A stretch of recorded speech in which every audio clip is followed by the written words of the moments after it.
So siding repair, when I have people talk to me about that, we actually do siding replacement. And it almost always started with siding repair. People will have wood siding. They'll have wood rot on their siding. They're like, first they're thinking is, oh, I can go out and replace these few boards and do that. Then they start to see how high up it is, and that's climbing a ladder, and I don't have a ladder that tall, or I'm not comfortable getting on a ladder that tall, or what have you. And they realize, oh, this project's over my head. I need to get somebody out here to do some wood rot repair. Then you get the wood rot repair guy out there, and the wood rot repair gets out there and he starts giving you numbers, and you're like, holy mackerel, that's for wood rot repair? That's ridiculous. I could get my whole house painted for that, or what have you.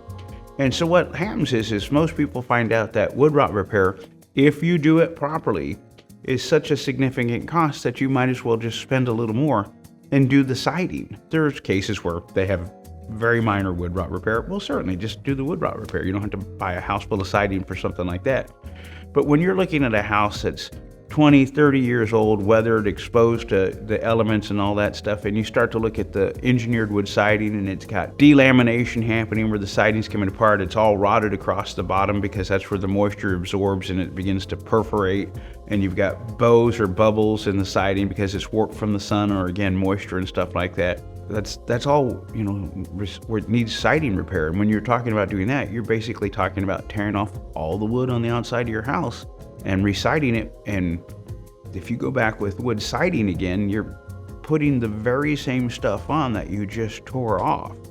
And so with us, we do our best to direct people to maintenance-free or much more durable products. We offer James Hardie fiber cement or very high-end premium vinyl siding, and they each have their niche in the market, if you will. And obviously it does cost more to get siding done than wood rot repair, but one is a patch and one is a replacement. And I always use a line that my dad told me, and I'm sure he didn't invent it, but it made great sense to me.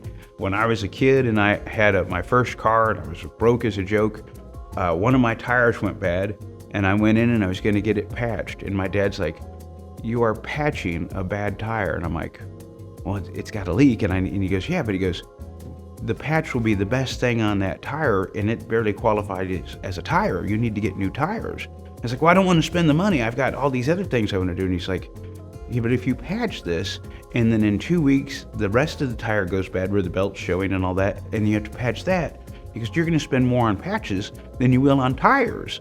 And I use that all the time, that story in the homeless people. It's like, you can save money and patch and repair your siding. For a fact. And there's certain cases where that's what you should do. If your tire's brand new and it gets a hole in it, well, of course, you're just going to patch the tire. But if your tire's old and bad, or your siding's old and bad, to patch or repair a few portions of it when it's all the same age, rotten, bad siding, you're just spending money. You're just wasting money, because in a few short years, you're going to have to replace it all anyway. Except now you're replacing that which you've already replaced, which is a waste of money. So again, there's exceptions to every rule, but I would tell you the cost between doing major wood rot repair on siding and siding isn't so significant that it isn't worth the investment to just do the siding and never have to do it again in your lifetime.